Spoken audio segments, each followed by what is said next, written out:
ایک نوجوان لڑکا حضور کی بارگاہ میں حاضر ہوتا ہے، عرض کرتا ہے یا رسول اللہ صلی اللہ علیہ وسلم کھجوروں کا میرا ایک باغ ہے اور میں چاہتا ہوں کہ وہاں اس باغ کے ارد گرد ایک دیوار بناؤں، لیکن یا رسول اللہ صلی اللہ علیہ وسلم میرا ایک پڑوسی ہے، ہمسایہ ہے، اس کا درخت درمیان میں آ گیا ہے، اگر میں وہ دیوار بناتا ہوں تو اس کا درخت دیوار کے اندر آتا ہے اور دیوار ٹیڑھی ہو جائے گی، یا رسول اللہ صلی اللہ علیہ وسلم میں نے اس سے کہا ہے یہ درخت مجھے بیچ دو، وہ بیچتا بھی نہیں، میں نے پہلے کہا مجھے دے دو، اس نے کہا نہیں دوں گا، میں نے کہا بیچ دو، وہ بیچنے کے لیے بھی تیار نہیں ہے، یا رسول اللہ صلی اللہ علیہ وسلم میری مدد فرمائیے۔ اب وہ یتیم تھا، حضور کی بارگاہ میں حاضر ہوا، نبی کریم صلی اللہ علیہ وآلہ وسلم نے فرمایا اس پڑوسی کو بلاؤ، حضور کی بارگاہ میں حاضر ہوا، حضور نے فرمایا یہ درخت دے دو اس کو، اس نے کہا میں نہیں دیتا یا رسول اللہ صلی اللہ علیہ وسلم، وہ غصے میں تھا، بہت ناراض تھا کہ اس بچے نے حضور کی بارگاہ میں شکایت کیوں کر دی، حضور نے ارشاد فرمایا اس کی رقم لے لو، پیسے لے لو، یہ درخت بیچ دو، اس نے کہا میں بیچتا بھی نہیں ویسے بھی نہیں دیتا، حضور اکرم صلی اللہ علیہ وآلہ وسلم نے ارشاد فرمایا، مسند امام احمد بن حنبل کی روایت ہے، میرے آقا صلی اللہ علیہ وآلہ وسلم نے ارشاد فرمایا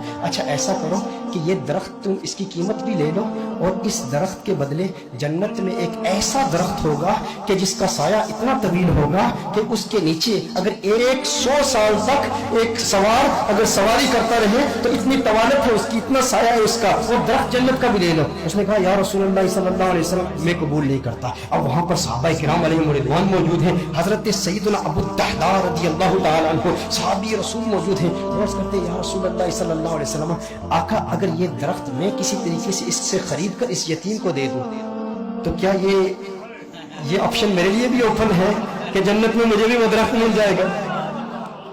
اگر یہ درخت اس کے پڑوسی سے میں خرید کر اس یتیم کو دے دوں، میں کہتا ہوں یتیم سے میرے آقا صلی اللہ علیہ وسلم کو کس قدر پیار ہے، میرے آقا صلی اللہ علیہ وسلم سے عرض کرتا ہے کہ اگر یہ کسی طریقہ سے خرید لوں، خرید کر میں اس یتیم کو دے دوں تو کیا یہ آپشن میرے لیے بھی اوپن ہے؟ نبی کریم صلی اللہ علیہ وسلم نے ارشاد فرمایا ہاں تیرے لیے بھی ہے۔ حضرت ابو الدحداء رضی اللہ تعالی عنہ فوراً اس شخص کے پاس جاتے ہیں، آپ فرماتے ہیں تو مجھے جانتا ہے؟ کہا جانتا ہوں، تو وہی ہے نا جس کے باغ میں 600 کھجور کے بڑے بڑے درخت ہیں، تیرا باغ اتنا مشہور ہے کہ مدینہ منورہ کے بڑے بڑے تاجر تیرے باغ کی کھجوریں کھانے کے انتظار میں رہتے ہیں، اور اس باغ کے اندر پھر اتنا بڑا محل تعمیر کیا ہوا ہے، میٹھے پانی کا کنواں ہے، تو اتنا مشہور بندہ ہے، تیرے باغ کے چرچے تو پورے مدینے میں ہے، پورے شہر میں ہر بندہ تجھے جانتا ہے۔ اس نے کہا کہ دیکھو کہ اگر تیرے اس ایک درخت کے عوض میں تمہیں اپنے 600 کھجور کے درختوں کا باغ دے دوں تو یہ سودا قبول ہے؟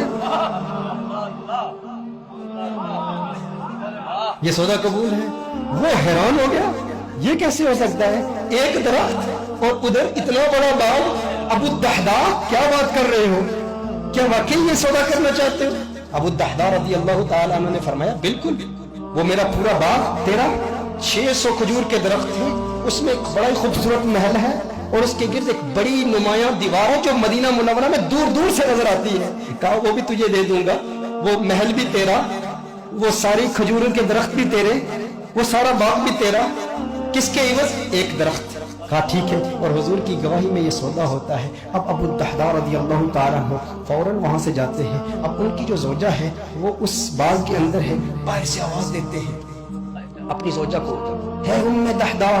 ذرا باہر آؤ باہر آؤ، میں نے اس باغ کو بیچ دیا ہے۔ اب ام دحداء جانتی ہیں یہ بہت بڑا تاجر ہے، بہت بڑا بزنس مین ہے، خسارے کا سودا نہیں کرتا، کبھی خسارے کا سودا نہیں کرتا۔ ام دحداء نے کہا ہے ابو الدحداء کیسے سودا کیا ہے؟ کہا جنت کے ایک درخت کے عوض میں نے بیچا ہے۔ اب دیکھو میرے دوستوں،